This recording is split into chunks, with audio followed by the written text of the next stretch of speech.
Friday night. We're the Loose Lips crew. We're here just behind Secret FM, and we're getting ready to party for the weekend. And we've been joined by Maxxi Soundsystem. Thank you very much for coming down, man. Thanks for having us. You just told me you played last night, and I wish I'd got a schedule you were playing. But you said you've got 2 more sets this weekend coming up. Yeah, no, Coliseum last night was really, really fun. I've never played it before. Yeah. We spoke to Bearded Kitten yesterday, who are running it, and they've got some crazy ideas for it. It's another one of their super stages. So yeah, it's really fun. But yeah, doing 2 more tomorrow, doing regression sessions at 8.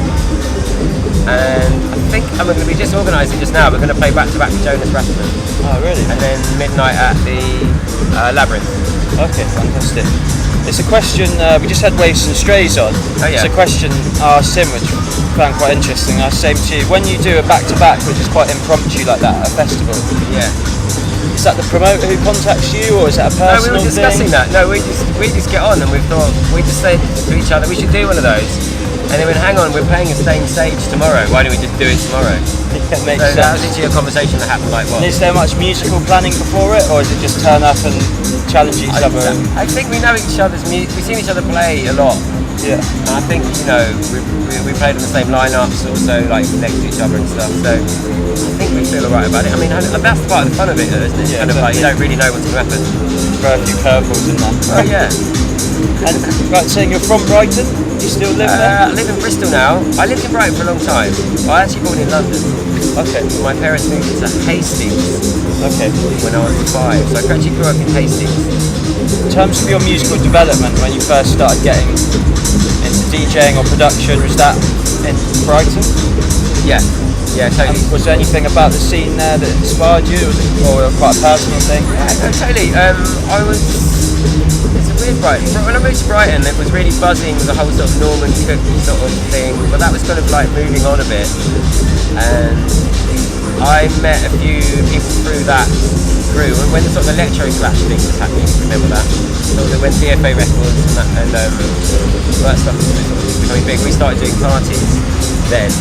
And I met people from booking acts at those parties, like Radio Slave, Cage Baby. Oh, amazing, yeah. And so like, I ended up working in the studio with this guy, Tom Gandy, who was in Cage Baby. I ended up being in the band with him after a couple of years or so. Basically just hanging out in the studio with him. What was the band? Cage Baby. Oh, okay. Yeah. It was like 2008. And do you go back there much? You know, there's a club there which seems to be taking off called Patterns. Yeah.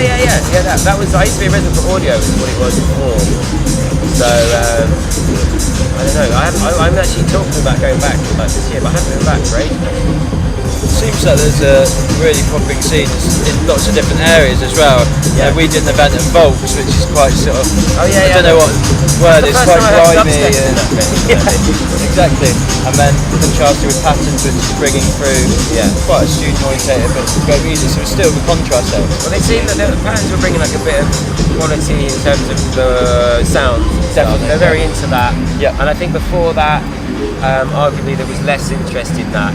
You know, it was more like rave things. Yeah, introducing quite young people to it as well. Yeah, I think people are more into sound now. I think people are actually interested in, you know, what the system is, what the mix is, and that kind of stuff. And then, how does that connect with Bristol? How that potentially has affected your sound? Or not affected your sound, but just affected you as a musician generally? I don't know actually, like, I actually find there's more people in Bristol there to make music to be in Bristol, you know what I mean? There's actually definitely a sound there and a scene there. And I've got friends and people from that scene, like Future Boogie, the Piper Colour. So it seemed like a really good idea to be involved in that and be surrounded by other musicians and stuff doing something interested in. But I mean, their background, you know, some of the city, I'm still learning really. I've only been there a few months, but like, you know, huge reggae, you know, dub scene there, Massive Attack, you know, One Size, all that stuff. So you can see a lot of bass-driven music, which is stuff I love anyway. I mean, I was into drum and bass a lot when I was a kid, so it kind of made sense. Nice to know you've got some diverse influences, yeah. You find in Bristol, when you're surrounded by those producers, that has led to, well, you say you haven't been there a long time, but do you think that might lead to collaborations? Yeah. I mean, surrounded by them, do you like to work with other artists? I do, yeah. I've actually been working with a couple of collaborations, but not with anyone in Bristol yet. Sort of. Do you like to work in person, or is it often firing emails back and forth? I think you have to be in person at least some stage of it to be properly collaborating. Like, I've worked with Alex Banks, who's at Monkey Town, and like, we were sharing a studio together, so it kind of made sense. Although we were kind of musically started different spectrums, and then because we were there working together, that was the reason for that. But I don't know if you know Thugfucker, like the actor and Action Life and Death. I'm working with them, but they're in New York. So when I go to New York, we do a little sort of like concentrated time working together. And you still do the exchanging of emails? Because I'm not a producer personally, but from people I've spoken to, some people found that difficult where there's not that intimacy or that in the moment. I think if you've started something remotely, it can be difficult. For me, that would be difficult. I think if you're start something together in a room, in a studio, and then work from there, and then go back on it. I think once this conversation started, you know what I mean, you finish it off. I think starting it remotely is quite possible. I mean, there's an excellent ways to collaborate now online, like things like Ableton, like you each have a live project, you can update it online together, so it's proper collaborative sort of thing. But yeah, being in the room together, obviously, the best. I want to ask you about your name. I personally hate being asked about my DJ name. So What's your DJ name? Medallion Man. Why are you called Medallion Man? Oh, you're interviewing me now, because when I was younger I used to wear, for some reason, like quite open button shirts with a big necklace. My mum was like, I don't have it anymore, I've gone out of that phase slightly. My mum was like, oh, you look like a Medallion Man. So from then it stuck and I kept it. Your mum name? So, exactly. Wow, that's beautiful. I can't say. Is there any reason behind the name? Was it a collective before it was an individual? Yeah. It was a party. And did you own a rig? We just had the idea. We're in Brighton, and no one was doing parties on the beach. Okay. So we said we're going to do a party on the beach on Sundays when no one's doing it. Sort of heads like local people, and we were into sort of disco 12s and like when you buy an Italian 12 inch, the Maxxi 12-inch versions in Italy. So we're going to do the sound system to play 12 inches long versions. So all our tracks are supposed to be extended mixes. The Maxxi Soundsystem. Great idea-ish, sort of. I was saying that remix of Hercules and Love Affair is a personal favourite. I wanted to ask a bit about the art of remixing.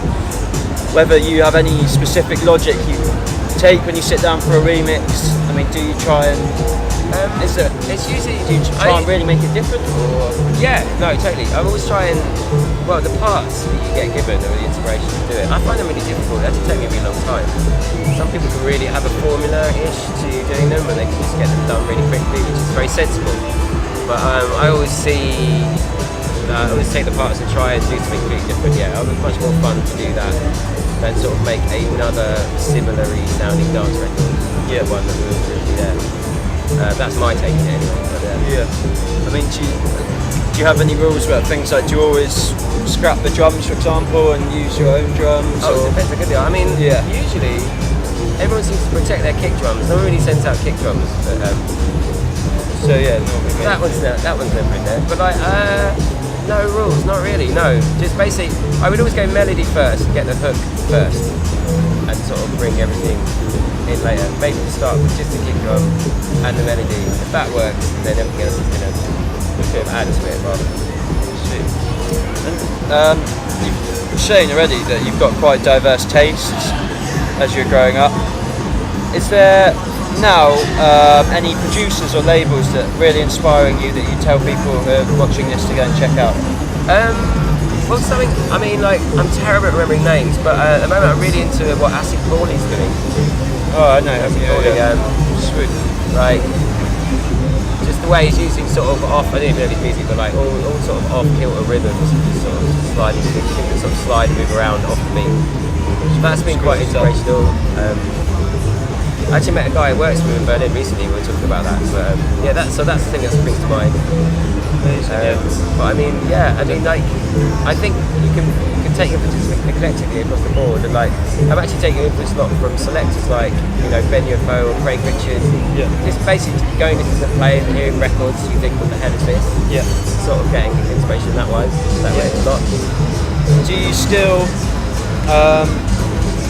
You say there's quite a contrast between what you're playing out and your listening palette at home. I mean, are you listening to what other things you listen to which might not fit into a Maxxi Soundsystem set? I suppose Afrobeat stuff, really love that. Stuff that's sort of like super laid back, electronica, Caribou, and try and see him for the weekend. Try and see him tomorrow night. no bang. Yeah, Thanks very much. main stage tomorrow night, yeah. Yes, totally. Yeah, totally. As long as they clash in my set.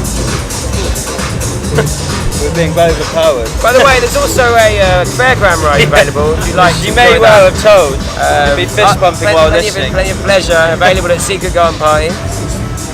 We'll raise our voices. This is the beauty of the secret sessions. It's not that secret. They don't even know that we're here. But I wanted to ask one last question. Okay. Is We should shout our answer. one last question is, what are your plans for the future?